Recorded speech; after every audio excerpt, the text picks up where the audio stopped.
une question sur le sommeil. Je reviens là-dessus, mais par rapport aux enfants. Mhm. J'ai rencontré pas mal de parents, et puis je l'ai vécu aussi, où le sommeil des enfants est vraiment compliqué et difficile. Même nourrissons, même ouais, nourrissons et bébés. Et du coup, comment tu expliques ça? Et puis, comment travailler aussi en réflexologie dans l'idée que les enfants sont aussi quand même liés à leurs parents jusqu'à 7-8 ans. Donc, comment tu abordes les choses?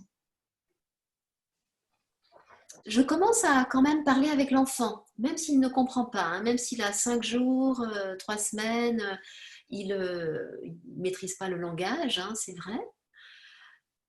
Cependant, alors bon, ça c'est un a priori, hein, c'est une hypothèse que j'ai, je n'ai pas de preuves, mais je vais penser que l'enfant entend et comprend.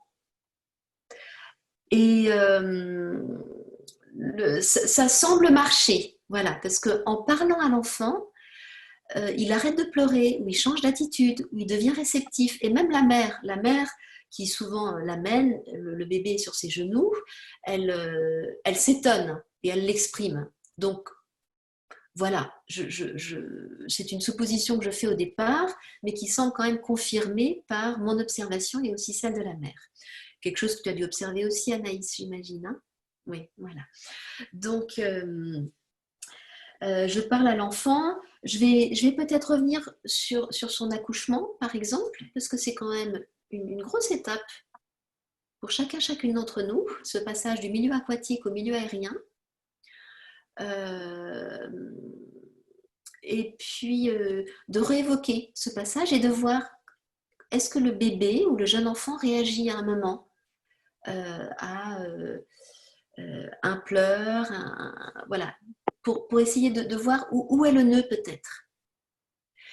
Et si là, j'en détecte un, eh bien de travailler comme on l'a vu en formation pour expliquer, dénouer, accepter ce qui a été difficile, l'accepter déjà, l'accueillir, de dire que c'est OK pour pacifier, mettre des mots et pacifier sur ce qui a peut-être été difficile.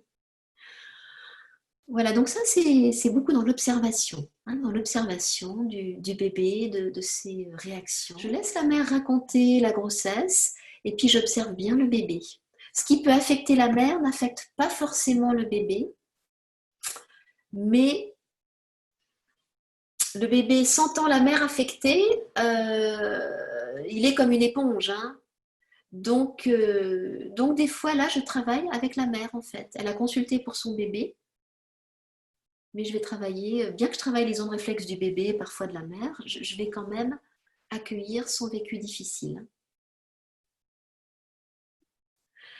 Parfois, la mère raconte sa grossesse, elle raconte quelque chose qui ne l'affecte pas, mais le bébé réagit. C'est-à-dire apporter de l'écoute, de la chaleur, de la lumière. Déjà, ça apaise souvent beaucoup. Au moins à 50%, si ce n'est pas 70%. Donc là, on a parlé de l'accouchement, on a parlé de la grossesse, et puis des fois, c'est après grossesse, c'est vrai. Est-ce qu'il s'est passé quelque chose? Est-ce qu'il y a des tensions entre le papa et la maman? Il avait 1 an et demi et se réveillait 4-5 fois dans la nuit, avait du mal à se rendormir, etc. Donc des parents fatigués.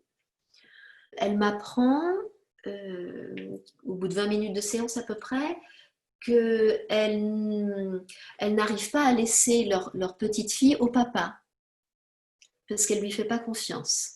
Et elle dit, je ne comprends pas parce qu'il est attentionné, il fait tout bien comme il faut, mais je ne suis pas tranquille, quoi. C'est viscéral. Donc effectivement, on a dû travailler avec cette maman sur cette mémoire, parce que c'était une mémoire de peur, comme quoi l'homme peut être dangereux pour un nouveau-né. Et elle a appris que sa grand-mère, son arrière-grand-mère avait dû s'enfuir avec sa grand-mère qui était bébé, qui était violent. Voilà, violent envers sa femme, donc son arrière-grand-mère. Et donc son arrière-grand-mère est partie avec la grand-mère de cette maman. Bon, donc c'est vieux, hein, c'est arrière... par rapport à la petite fille d'1 an et demi, c'est l'arrière-arrière-grand-parent. Mais cette mémoire, cette peur, le père peut être dangereux. je ne suis pas complètement, je ne suis pas assurée, quoi. Donc, on a travaillé ça sur cette deuxième séance encore. Et voilà, la petite a fait ses nuits. Voilà. Merci. Donc c'est vrai que ça devenait compliqué parce que le papa, sentant que sa femme lui faisait pas confiance, qu'il commençait lui aussi du coup à s'énerver et à élever la voix. Et ça venait confirmer. Ah, ils sont peut-être violents. Et c'est un cercle vicieux.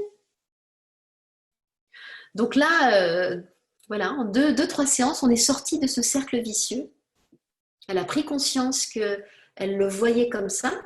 Alors, moi, je ne connaissais pas le père, hein, donc je lui ai dit, bah, peut-être qu'il y a effectivement un danger. Alors, il y avait une mémoire, ok, transgénérationnelle, mais justement, hein, quand il y a une mémoire, on cherche un homme qui va confirmer cette mémoire, peut-être, hein, c'est pas exclu. Donc là, bah, d'inviter la personne à user de son discernement. Hein, qu'est-ce qui, il y a cette croyance, est-ce que c'est vrai ou pas? Voilà, regardez, vérifiez qu'est-ce qui est vraiment de l'ordre de la mémoire et qu'est-ce qui est vraiment de l'ordre de l'actualité. Et alors c'est vrai que c'est vrai, le papa est quelqu'un, oui, qui s'emporte, qui des fois crie. Bon, voilà. Est-ce que ça, c'est être violent? Donc il y a eu aussi tout un travail à faire par rapport à cette émotion de la colère qui est souvent un petit peu tabou, qui était aussi un nœud hein, chez cette maman, qui elle-même avait du mal à exprimer sa propre colère, donc à accueillir aussi la colère de l'autre. Donc il y avait aussi ce travail-là.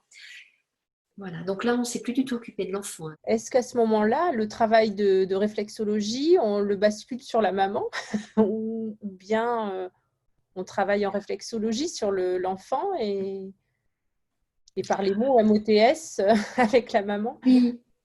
Alors l'enfant, souvent, ça dépend son âge, mais à 1 an et demi, il adore marcher, découvrir le cabinet, il n'a pas du tout envie de s'asseoir dans le transat. Hein, voilà. Donc très bien, je laisse découvrir les lieux et je commence avec la maman.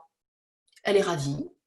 Ah, ben ça, alors je la préviens au téléphone pour qu'elle ne soit pas gênée d'avoir les pieds sales ou autre. Donc voilà, je la préviens. Et elle est ravie, ça peut durer 10 minutes. Ensuite, l'enfant vient et a envie de faire comme maman, hein, parce qu'à cet âge-là, voilà, d'après Charles, d'après Darwin, on vient du singe. Hein. C'est lui qui le dit, mais enfin, voilà. Donc, les enfants vont imiter, mimétisme. Donc, moi aussi, je vais aller sur le transat. Voilà, donc ça va, je peux travailler avec l'enfant. Donc souvent, oui, souvent il y a un travail avec et le parent et l'enfant. Et là, avec cet exemple que je viens de donner, la troisième séance, en fait, elle a juste pris une séance pour elle. Voilà, les 2 premières, elle avait effectivement sa fille avec, et puis après, par elle-même, elle s'est bien rendue compte qu'en fait, c'était ça qu'il fallait travailler. Il y avait déjà des résultats avec sa fille, et elle a senti qu'elle n'était pas, voilà, qu'elle avait encore besoin d'une séance pour aborder ce sujet-là. Donc là, elle est venue seule. Ça, c'est bien quand les parents comprennent. L'important, c'est de pas les culpabiliser. Voilà, parce qu'en tant que maman, déjà, on culpabilise tellement. Hein, mon enfant va pas, c'est à cause de moi, qu'est-ce que j'ai fait? Je sais pas si c'est l'héritage de Freud ou autre, mais donc, effectivement, il y a un lien très fort entre bébé et mère, surtout la mère, les premières années. Il y a un lien très fort, c'est biologique. Mais c'est pas être coupable, c'est juste qu'il faut souvent rééquilibrer les deux.